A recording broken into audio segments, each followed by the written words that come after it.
नमस्कार दर्शकवृन्द, समय चक्रको नयाँ श्रृङ्खलामा यहाँलाई हार्दिक स्वागत गर्दछु। म विक्रम श्रेष्ठ।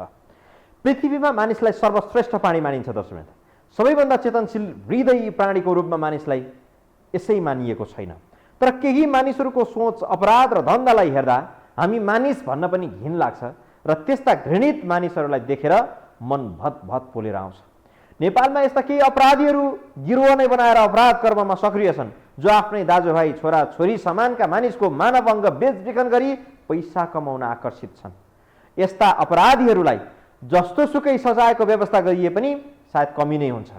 आज हामी चर्चा गर्दैछौँ मानव बेचबिखन अनुसन्धान ब्युरोले नेपाली बालबालिकाहरूको किडनी भारतमा लगेर बेच्न फकाइ फुलाई गर्दै लैजाने क्रममा अपराधीहरूलाई पक्राउ गरेको छ यो विषय।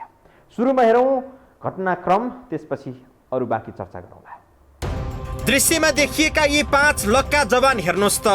उमेरले 21 देखि 32 वर्षका छन्, तर यिनीहरूको गोरख धन्दा सुन्दा जो कोहीको आङ श्रृङ्ग हुन्छ। तपाईँ हामीले वन्यजन्तुको अङ्ग तस्करी भएको त सुनेकै छौँ, तर यी 5 जना ठिटाहरू मान्छेकै शरीरको अङ्ग मृगौला बेच्छन्, त्यो पनि भारत पुर्याएर। सुन्दा अनौठो लाग्न सक्छ, तर यिनीहरूको यो धन्दा भारतमा विशाल रूपमा झाँगिएको रहेछ। काठमाडौँको सडक पेटीमा बसोबास गर्ने बालबालिकाहरूलाई भारत पुर्याएर यिनीहरूको मोटो रकम लिई मृगौला बेच्ने गरेको भेद खुलेको छ। यो कुकर्ममा रामेछापदेखि झापासम्मका 5 युवा सम्मिलित छन्। बालबालिकालाई भारतको कलकत्ता गई मृगौला बिक्री गर्न प्रलोभनमा पार्ने गिरोहका 5 जना अहिले पनि प्रहरी कस्टडीमा छन्। पक्राउ पर्नेमा रामेछाप मन्थली नगरपालिका 5 घर भई भक्तपुर, मध्यपुर, छिमी 5 बस्ने 28 वर्षीय विधान हिमाल श्रेष्ठ भन्ने धनबहादुर रोका, गुल्मी तमघास नगरपालिका 2 घर भई काठमाडौँ गौशाला बस्ने 31 वर्षीय विजय कुँवर, दैलेख चामुण्डा बिन्द्रासयनी नगरपालिका 6 घर भई कालोपुल बस्ने 28 वर्षीय भूपेन्द्र शाही, चाबहिल बस्ने 32 वर्षीय विमल बहादुर शाही र झापा पृथ्वीनगर नगरपालिका 1 घर भई मध्यपुर ठिमी 5 बस्ने 21 वर्षीय छोटे भन्ने आशिष तामाङ छन्। काठमाडौँको गल्ली गल्लीमा रहेका बालबालिकालाई प्रलोभनमा पारेर मृगौला तस्करी गर्दै आएको यो गिरोहले जिम्मेवारी तोकेरै काम बाँडफाँड गरेको रहेछ। गिरोहमा 5 मध्ये 2 जनाले यस अघि नै आफैले मृगौला बिक्री गरिसकेका रहेछन्। आफैले मृगौला बेच्दाको घाउको खत देखाएर तस्करहरूले यी कलिला बालबालिकाहरूलाई मृगौला बेच्दा केही नहुने र 5 लाख सहित 50,000 बराबरको मोबाइल पाउने भन्दै प्रलोभन देखाउने गरेको रहस्य खुलेको छ। उनीहरूले चाहिँ 7 लाख यहाँ 7 लाख भनेर 7 लाख र एउटा मोबाइलमा पाइन्छ यो चाहिँ दिएपछि हामीले एउटा मेरो पनि 2टा किडनी हुन्छ मान्छेको, 2टा किडनीमा एउटा किडनी बिक्री गरेर पैसा लिँदैमा खासै आफ्नो स्वास्थ्यमा केही असर पर्दैन। यो बिक्री गर्न सक्छ, यी मेरो त बेचिसकेको छ भनेर यसरी चाहिँ काटेको देखाएर मान्छेलाई मेनिपुलेसन गरेर आफ्नो चाहिँ नियन्त्रणमा लिने काम चाहिँ गरिरहेछ। अनि एउटा किडनीको कति समय यिनीहरूले कारोबार गर्दछ? यिनीहरूले चाहिँ यहाँबाट भन्दाखेरि 7 लाख लिएर जाने, 7 लाखमा पाउँछौ त्यो एउटा मोबाइल पाउँछौ भन्ने र इन्डिया लगेर उ गरिसकेपछि जसले दिने हो त्यतिलाई चाहिँ कोही चाहिँ तिनै मध्येको पनि 2-3 लाख अर्कैले खाइदिएर 3 लाख मात्र मैले पाएँ भन्ने त्यस्तो तिनै मध्येबाट पनि हामीले त्यो कुरो बुझ्यो र 5 लाख र एउटा मोबाइल चाहिँ पाएको चाहिँ पाइयो। गिरोहले आफ्नो गोरख धन्दा चलाउन 5 जनामा काम बाँडफाँड गरेर लागेको देखिन्छ।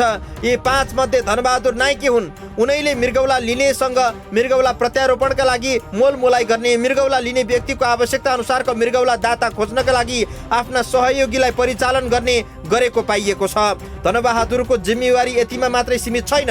मृगौला दाता खोज्ने क्रममा सहयोग गर्ने सहयोगीलाई भूमिका अनुसार उनैले पैसा समेत बाँड्ने गर्दथे। पैसा बाँड्नेदेखि पीडितलाई भारतमा लैजाने र मृगौला प्रत्यारोपणको काम सकिएपछि नेपाल फिर्ता ल्याउने सम्मको काम उनै धनबहादुरको थियो। प्रहरीको अनुसन्धानबाट धनबहादुरकै निर्देशन बमोजिम सडक पेटीमा रहेका बालबालिकालाई 5 लाख र 50,000 बराबरको मोबाइलको अफर लिएर भूपेन्द्र, विमल र आशिष सडकमा जाने गरेका थिए। मानव भएर पैसाको लागि दानवी व्यवहार देखाएको यो गिरोहले 200 भन्दा बढी मृगौला भारत तस्करी गरेको खुलेको छ। मानव अङ्गको तस्करी गर्ने यी भाडाका तस्करहरूले एउटा नेपालीको किडनी भारत पुर्याएर बेच्दा 3 लाखसम्म कमिसन लिने गरेका रहेछन्। गिरोहका 5 मध्ये नाइके, धनबहादुर र विमलले आफ्नो एउटा मृगौला यस अघि नै भारतमा बेचिसकेका छन्। आफ्नै मृगौला बेचेर अरूको शरीरमाथि खेल्न थालेको यो गिरोहले आफ्नो शरीरको खत देखाउँदै अरूलाई भुल्याउने गरेको प्रहरी अनुसन्धानबाट खुलेको छ। मेरो पनि दुईटा किडनी हुन्छ मान्छेको, दुईटा किडनीमा एउटा किडनी बिक्री गरेर पैसा लिँदैमा खासै आफ्नो स्वास्थ्यमा केही असर पर्दैन। यो बिक्री गर्न सकिन्छ, यी मेरो त बेचिसकेको छ भनेर यसरी चाहिँ काटेको देखाएर मान्छेलाई मेनिपुलेसन गरेर आफ्नो चाहिँ नियन्त्रणमा लिने काम चाहिँ गरिरहेछ। आफ्नो शरीरको खतलाई अस्त्र बनाएर त्यही घाउको चोट देखाएर बालबालिकालाई प्रलोभनमा पारेको गिरोहले असार 15 गते 2 जनालाई कोलकाता लैजाने तयारी गर्दै थियो।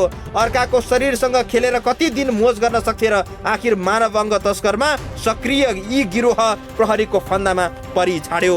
मानव भएर दानवरूपी व्यवहार गर्ने गिरोहले सरलाई घर भएका 20 र 30 वर्षीय युवकलाई हेटौडा वीरगन्जबाट रक्सौल हुँदै कोलकाता लैजाने तयारी गरेको थियो। ती युवकलाई भारत लिएर हिँडेको अवस्थामा प्रहरीले कोटेश्वरमा फेला पारेर उनीहरूलाई पक्राउ गरेको हो। अझ उदेक लाग्दो कुरा त यही गिरोहले किडनी बेच्न तयार 2 जनालाई कालोपुल नजिकैको होटलमा राखेर रगत परीक्षण गराएका थिए। मान्छेको शरीरलाई चौपाएको झैँ क्लिनिकमा होइन होटलमा राखेर रगत परीक्षण गराउने तस्करहरूको कालो करतुत धेरै समय टिक्न सकेन। सूक्ष्म रूपमा अनुसन्धान गरिरहेको प्रहरीले सुरुमा 2 जनालाई पक्राउ गर्यो। अनुसन्धान जारी राखेर अन्य तस्करलाई खोज्न थालेको प्रहरीले थप 3 जनालाई पक्राउ गरी आइतबार एकैपटक 5 जनालाई सार्वजनिक गरेको छ। उनीहरूले विशेष गरी सडकमा बस्ने तथा आर्थिक अवस्था कमजोर भएकालाई प्रलोभनमा पारेर भारतको कोलकाता र दिल्लीमा लगी मृगौला तस्करी गर्ने गरेको खुलेको छ। मान्छे भएर समाजमा कुमान्छेको व्यवहार गर्ने यस्ता तस्करहरूलाई हदैसम्मको कारबाही होस्। कसैको गरिबीसँग खेलेर शरीरको अङ्ग बेच्न लालायित पार्ने यस्ता गिरोहलाई जति नै गाली र दण्डित गरे पनि सायद कमै हुन्छ। यी अपराधीहरूलाई जस्तोसुकै कारबाही पनि कमै हुन्छ जसले मानवरूपी मखुण्डो लगाएर पशुभन्दा तलको अपराध गरे। गोबर भरिएका यी अभियुक्तहरूको दिमाग प्रार्थना गरौँ कोही कसैको जीवनमा नपरोस्।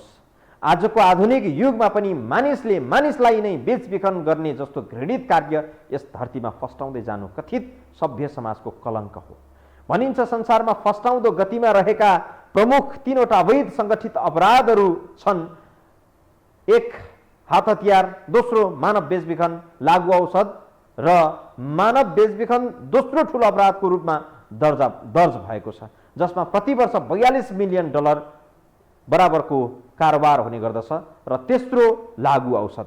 यी 3 मध्ये मानव बेचबिखन सबैभन्दा ठुलो अपराधको रूपमा दरिन्छ। नेपालमा यस प्रकारको अपराध निमिट्यान्न पार्न हदैसम्मको कारबाहीको व्यवस्था गर्न ढिलो भइसकेको छ। हामी बाँकी प्रसङ्ग जोड्छौँ दर्शकवृन्द ब्रेकपछि।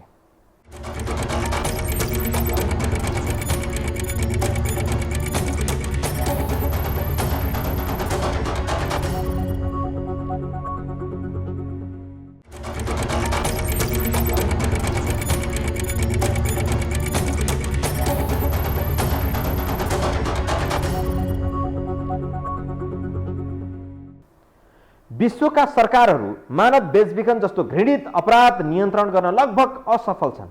आधुनिक युगको दासता भनी परिभाषित यस अपराधलाई नियन्त्रण गर्नबाट सरकारहरू असफल हुनु भनेको मानव मात्रको लागि लज्जाको विषय हो। मानव बेचबिखन एउटा यस्तो अपराध हो जसले पुरुष, महिला र बालबालिकालाई तारो बनाउँछ, उनीहरूलाई गलत कार्यहरूमा लगाइन्छ। बाँकी रहौँ यो रिपोर्टमा। नेपालबाट छिमेकी मुलुक भारतमा मृगौला तस्करी भएको घटना यो पहिलो होइन। हाल सार्वजनिक भएको घटना सहर केन्द्रित भए पनि यस्ता तस्कर गाउँ गाउँमा छन् जसले विभिन्न प्रलोभन देखाएर गाउँघरका महिला पुरुषलाई भारत पुर्याई 2-4 लाख रुपियाँ गोजीमा हालिदिएर आफ्नो काम फत्ते गर्ने गरेका छन्। तस्करहरूले नयाँ नयाँ तरिका अप्नाएर आफ्नो धन्दा चलाइरहेका छन्। गरिबीले विक्षिप्त भएर आर्थिक अवस्था कमजोर भएकाहरू यस्ता गिरोहको शिकार हुने गरेको अनुसन्धानबाट खुलेको छ। नेपालमा समयमा मृगौला फेर्न नपाएर डायलिसिसको भरमा जीवन धानिरहेकाहरूको जमात पनि ठुलै छ। पाए अब त्यसरी दान दिने मान्छे भेटाए अनि त्यही पनि हामीले सजिलो हुँदैन। अब ट्रान्सप्लान्ट गर्नलाई हरेक आफन्तको त्यो उहरू चाहिँदो रहेछ, मिटिङ राखेर होइन, अनि आफ्नो नातागाता के प्रमाण जुटाउनु पर्ने रहेछ। हामीले त्यस्तो फेरिमा लाग्दाखेरि कसैले मैले भनेमा 6 महिना, 7 महिना, 8 महिनासम्म, 9 महिनासम्म, कसैको वर्षै पनि जान्छ टिचिङमा गर्ने पनि सरकारीमा पालो कुर्नुपर्छ भन्ने कुरा सुनिन्छ। झमेले हुन्छ, उता जा भन्छ, उता उली जा भन्छ, अलि त झमेले हुन्छ, नजानेलाई अलिक गाह्रो नै पर्छ। अब अलिक फोर्स भइहाल्यो, अलिक झट्टै भइन्छ। अब हामीलाई अब झमेले नै जस्तो मान्छु मैले। तर देशभित्र बालबालिका खोज्दै भारत पुर्याएर मृगौला बेचेर मोटो रकम हात पार्ने गिरोह पनि यहीँ सक्रिय छ। नाइके धनबहादुर जस्ता तस्करहरूको समय यसअघि पनि पक्राउ नपरेको होइन। प्रहरीले पटक पटक यस्ता तस्करहरूलाई पक्राउ गरेर जेलमा खोज्दा पनि मृगौला तस्करीको घटना निमिट्यान्ने हुन सकेको छैन। मानव अङ्ग बेचबिखन गर्ने दलालहरूले सेटिङ मिलाएर गर्ने यो कुकर्मबाट कतिपय नेपाली नागरिकहरू र केही भारतीय तथा तेस्रो मुलुकका व्यक्तिका शरीरमा पनि मृगौला प्रत्यारोपण हुने गरेको छ। मृगौला प्रत्यारोपणको लागि छुट्टै कानुनी व्यवस्था छ। एक व्यक्तिबाट अर्को व्यक्तिमा मृगौला प्रत्यारोपण गर्न आफ्नो आफन्त नाता प्रमाणित भएको हुनुपर्ने छ। तर दलाल तस्करहरूले कानुनलाई नै चुनौती दिएर प्रलोभन र सेटिङको भरमा मलमलाई गरी भारत पुर्याएर मान्छेको अङ्ग कौडीको भावमा बेचिरहेका छन्। खासमा मानव जीवन र शरीरका अङ्गको मूल्य पैसासँग तुलना गरिँदैन। यो अमूल्य मूल्य नै गर्न नसकिने चिज हो। तर दलाल तस्करहरूले विभिन्न प्रलोभन र आश्वासनमा 2-4 लाख दिएर लोभमा पारी त्यसको बाह्य देशमा तस्करी गरिरहेका छन्। नेपालमा मृगौला तस्करीको घटना बढ्दो छ। तर यही विषयसँग सरकार राख्नेहरू बेखबर छन्। प्रहरीले तस्करहरूलाई पक्राउ गरेर सार्वजनिक गर्दै गर्दा पनि उनीहरूलाई पत्तो छैन। आफ्नो बाउ आमा दाजुभाइ दिदीबहिनी भान्जा भान्जी काका काकी यसले चाहिँ दिन पाइन्छ र पतिले श्रीमतीलाई दिन पाइन्छ, श्रीमतीले पतिलाई दिन पाइन्छ। तर सबभन्दा धेरै मृगौला कसले दिँदो रहेछ भने पतिको मृगौला खराब भयो भने पत्नीले चाहिँ दिनेको स्टक चाहिँ 99% छ दिनेवाला। तर पत्नीको मृगौला खराब भयो भने पति चाहिँ दिनेवाला चाहिँ पति चाहिँ 10% मात्रै छ। नेपालीको मृगौलाले अहिले भारतीय सहित तेस्रो मुलुकका कतिपय मानिसहरू ठिकठाकको जिन्दगी जिइरहेका छन्। तर दलालको दलदलमा परेर आफ्नो मृगौला बेचेकाहरू यति बेला रोगको पोको बोकेर नरकीय जीवन जिउन बाध्य छन्। गरिबीको छटपटी र साहुको ऋणको बोझले आफ्नो शरीरको अङ्ग नै बेच्न पछि नपरेका नेपालीहरूलाई खोजी तस्करहरूले आफ्नो जालमा पार्दैछन्। धनबहादुर सहित 5 जना गिरोह पनि यही कमजोरीलाई आधार मानेर काठमाडौँको गल्ली चार्न थालेको देखिन्छ। सडक पेटीमा सुतेका र भोकले छटपटाइरहेकाको खोजीमा जुटेको तस्करको गिरोहले त्यस्ता व्यक्ति फेला पारेर पैसा र मोबाइलको प्रलोभन देखायो। हिन्दीमा एउटा उखान छ नि, मर्ता क्या नै कर्ता भने जस्तै भोकले छटपटाइरहेको बेला लाखौँ रुपियाँ पनि हात पर्ने अनि साथमा ब्रान्डेड मोबाइल पनि पाइने भएपछि तस्करहरूको अफरमा व्यक्ति प्रभावित भएको देखिन्छ। फेरि एउटा मृगौला झिक्दैमा मान्छे नबाँचिने होइन, जे पनि गर्न सकिन्छ भनेर निर्धक्क बालबालिका फकाउन बानी परेको यो समूह अहिले प्रहरी हिरासतमा छ। आफ्नै नेपाली दाजुभाइको अङ्ग बेचेर मोज मस्ती गरेको गिरोहको सायद दिन पुगेर होला यसपालिको मिसन भने प्रहरीले असफल बनाएको छ। दलालहरूको माध्यमबाट अनुचित श्रम तथा यौन शोषण जस्ता कार्यमा जबरजस्ती संलग्न गराइन्छ अनि महिला वा बालबालिकालाई वेश्यावृत्तिमा लगाउने, यौन दासी बनाउने र मनोरञ्जन उद्यम जस्ता कार्यलाई शोषण गर्ने जस्ता परम्परागत शोषणका रूपमा यो कार्यबाट आज बेचबिखनको विकृति फैलिँदै गएको छ। नेपालको परिदृश्य ठ्याक्कै यही हो। हुन त पहिलेको तुलनामा यो घटना कम हुँदै गएको देखिन्छ। नेपाली तथ्याङ्क हेर्दा, प्रहरी तथ्याङ्क हेर्दा मानव बेचबिखन अनुसन्धान ब्युरोले कसरी काम गरिरहेको छ त? प्रसङ्ग जोड्नेछौँ ब्रेकपछि।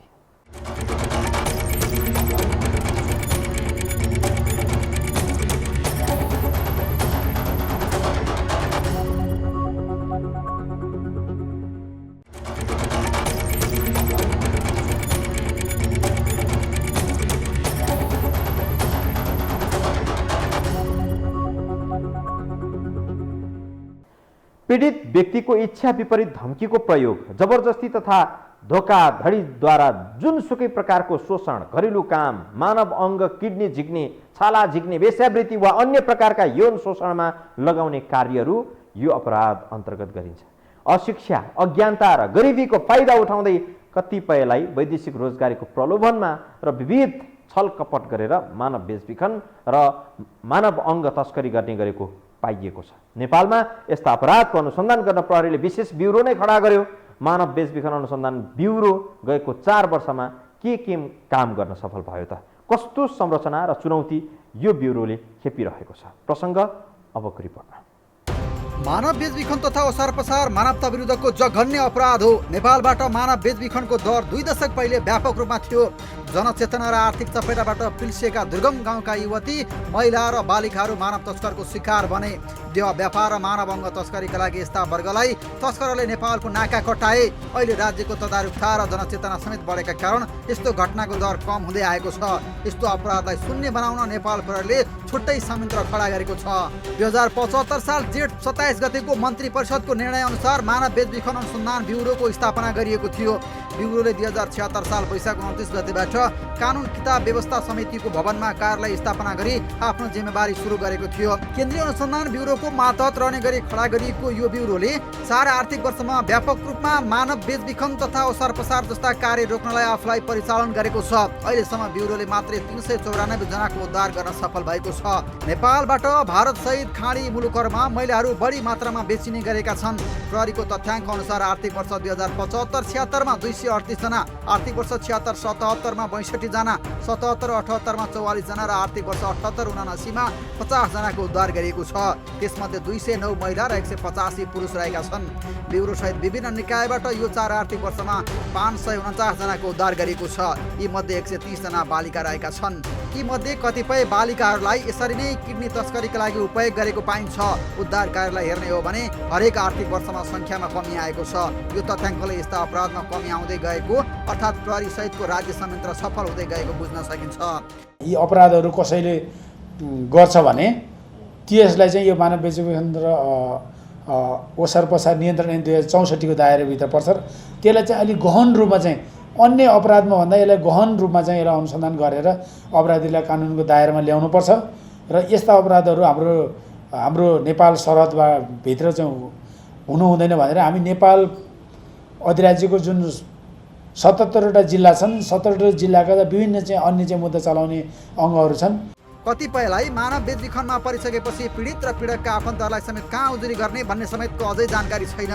प्रहरी सङ्गठनभित्र विशेष ब्युरो स्थापना भई घटना अनुसन्धान हुने गरेको समेत जानकारी आम मानिसमा पुग्न सकेको छैन, जसको असर आम स्वयं पीडितहरूले न्यायको बाटो पाउन सकिरहेका छैनन्।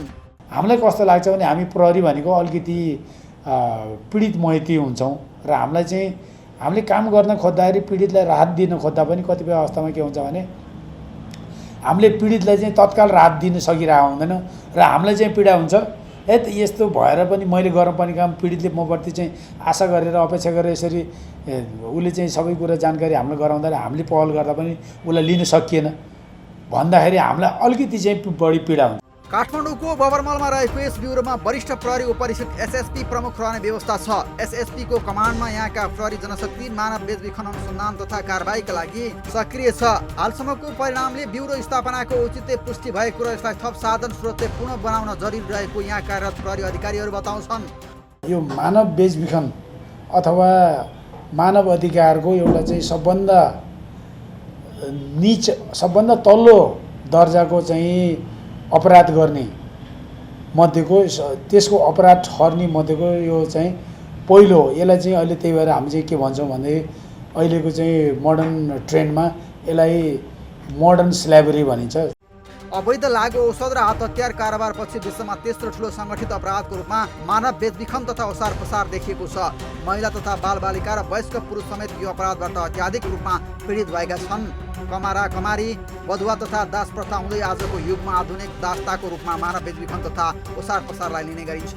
नेपालबाट विशेष गरी भारत, खाडी मुलुक, अफ्रिकन देशहरू, युरोपियन तथा अमेरिकन देशहरूमा विभिन्न स्वरूप तथा प्रकृतिमा मानव बेचबिखन तथा ओसार पसारका काम भइरहेका छन्। मानव बेचबिखन तथा ओसार पसार सम्बन्धी अपराध नियन्त्रण गर्न एउटा विशिष्टकृत एवं साधन स्रोत सम्पन्न इकाइको आवश्यकता महसुस गरेर यस सम्बन्धी अपराध अनुसन्धानलाई प्रभावकारी र परिणाममुखी बनाउन प्रहरी प्रधान कार्यालय र सरकारवाला निकायहरू थप गम्भीर बन्न जरुरी छ। मानव बेचबिखन अपराधको सङ्गठित जालो तोड्नु नै आजको मुख्य आवश्यकता हो दर्शक। तसर्थ नेपालमा पनि सरकारले मानव बेचबिखन तथा ओसार पसार नियन्त्रण सम्बन्धी जुन कानुन लागू गरेको छ त्यसको प्रभावकारिता कार्यान्वयन हुन नसक्दा पीडकहरू सजिलै उम्किने र पीडितले उचित न्याय पाउन नसक्ने अवस्था सृजित छ। त्यसको अन्त्यको लागि पनि सरकारको क्षेत्रबाट मात्र होइन, नागरिक तहबाट समेत आवाज उठाइनु पर्दछ, होस्टेमा हैस्य गर्न जरुरी छ। हामी सबैले अन्तर्राष्ट्रिय मानव बेचबिखन विरुद्ध विभिन्न खालका दिवसहरू मनाइरहँदाखेरि व्यावहारिक रूपमा यस्ता खालका सङ्गठित अपराध निमिट्यान्न पार्न, हातेमालो गर्न ढिला भइसकेको छ। अवस्था दर्शकवृन्द, आजलाई समय चक्र यति नै, बिदा दिनुहोस्। नमस्कार।